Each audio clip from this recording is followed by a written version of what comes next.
श्री गुरुवे नमः। परब्रह्म परमात्मने नमः।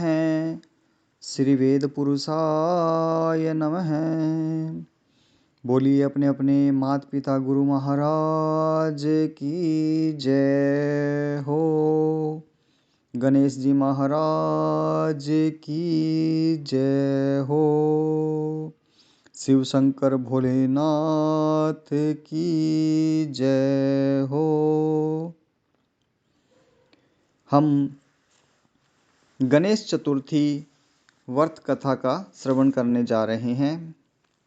गणेश चतुर्थी का व्रत सकट चौथ का व्रत जो कि माघ मास के कृष्ण पक्ष की चौथ को आता है, हम इस व्रत की कथा का श्रवण करने जा रहे हैं।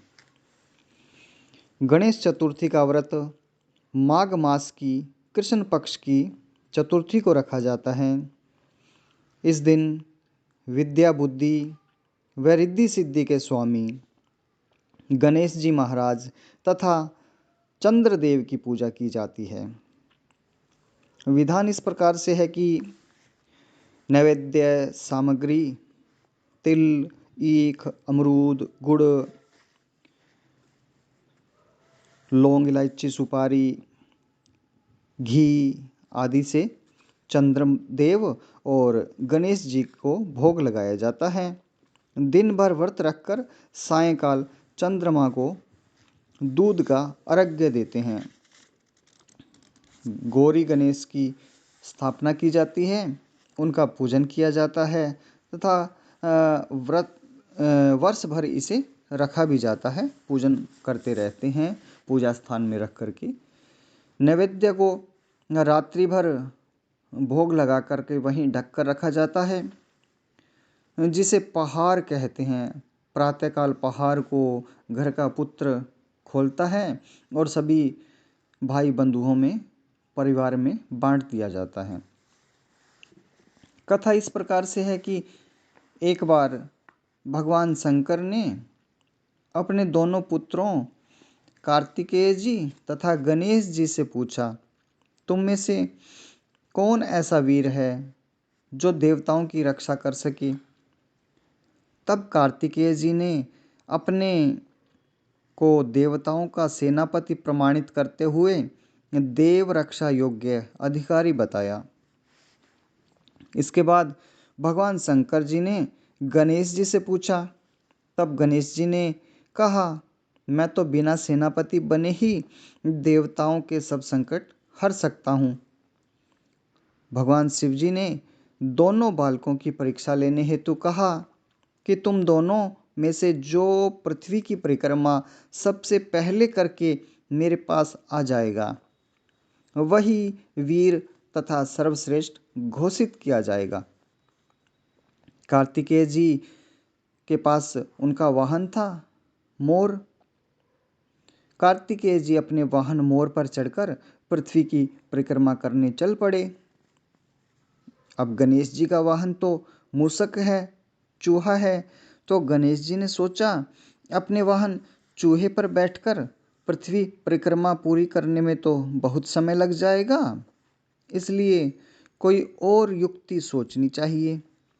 गणेश जी महाराज ने कुछ युक्ति सोची और अपने माता पिता की 7 परिक्रमा की और फिर कार्तिकेय जी के आने की प्रतीक्षा करने लगे।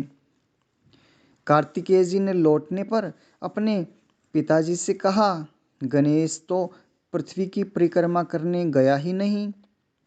इस पर गणेश जी बोले, मैंने अपने माता पिता की 7 बार परिक्रमा की है। माता पिता में ही समस्त तीर्थ निहित है, इसलिए मैंने आपकी 7 परिक्रमा की है। गणेश जी की युक्ति सुनकर सब देवताओं और कार्तिकेय ने उनकी बात को सिर झुकाकर स्वीकार कर लिया। तब शंकर जी ने गणेश जी को आशीर्वाद दिया कि समस्त देवताओं में सर्वप्रथम तुम्हारी पूजा होगी।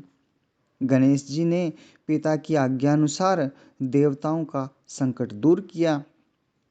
यह शुभ समाचार जानकर भगवान शंकर जी ने कहा कि चतुर्थी तिथि के दिन चंद्रमा तुम्हारे मस्तक का ताज बनकर पूरे विश्व को शीतलता प्रदान करा करेगा। जो स्त्री पुरुष इस तिथि पर तुम्हारा पूजन तथा चंद्रमा को अर्घ्य देगा, उसका दैहिक तथा भौतिक ताप दूर होगा और समस्त सुख ऐश्वर्य पुत्र के साथ साथ सौभाग्य भी प्राप्त करेगा। बोलिए गणेश जी महाराज की जय हो, शंकर भगवान की जय हो। माघ मास के ही कृष्ण पक्ष की चौथ को हुई व्रत को ही सकट चौथ व्रत भी कहा जाता है। तो सकट चौथ व्रत का त्योहार भी माघ मास की कृष्ण पक्ष की चतुर्थी को ही मनाया जाता है। इस दिन संकट हरण गणपति गणेश जी महाराज का पूजन होता है। इस दिन पुत्रवती स्त्रियां दिन भर निर्जल रहकर शाम को फलाहार करती है तथा सकट माता पर पूरी पकवान व्यंजन मिष्टान भोग लगाकर तथा कथा सुनती है। इस दिन तिल को भूनकर गुड़ के साथ कूटा जाता है। इससे तिलकुटा का एक पहाड़ बनाया जाता है और वह प्रसाद रूप में भोग लगाकर बांटा जाता है। कथा इस प्रकार से है कि किसी नगर में एक कुम्हार रहता था। एक बार जब उसने बर्तन पकाने के लिए आवा लगाया तो आवा में बर्तन नहीं पके। कुम्हार ने इसकी राजा से फरियाद की। राजा ने ज्योतिषी को बुलाकर इसका कारण पूछा तो ज्योतिषी ने कहा कि हर बार आवा लगाते समय किसी बच्चे की बलि देनी होगी। बलि देने से आवा पक जाया करेगा। राजा का आदेश निकल गया। बलि प्रारंभ हो गई।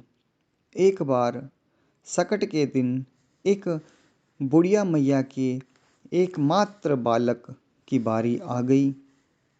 बुढ़िया मैया ने लड़के को सकट माता की सुपारी तथा दूब का बीड़ा देकर कहा, भगवान का नाम लेकर आवा में बैठ जाना, सकट माता तुम्हारी रक्षा करेगी।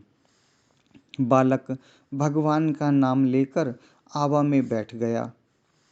बुढ़िया मैया सकट माता के सामने बैठकर पूजा करने लगी, प्रार्थना करने लगी और पहले जो आवा पकने में काफ़ी दिन लगा करते थे, अब की बार आवा एक ही दिन में आवा पक गया। बुढ़िया मैया का बेटा भी आवे में से सुरक्षित निकल आया और नगरवासियों के जितने भी बालक थे वो भी बच गए और सकट माता की कृपा से जो बालक बलि चढ़े थे वो भी जी उठे। नगरवासियों ने सकट माता की महिमा को स्वीकार किया और सकट माता को प्रणाम करके पूजा की, उन्हें भोग लगाया। बोलिए सकट माता की जय हो, सकट चौथ की जय हो, गणेश जी महाराज की जय हो, शिव शंकर भोलेनाथ की जय हो।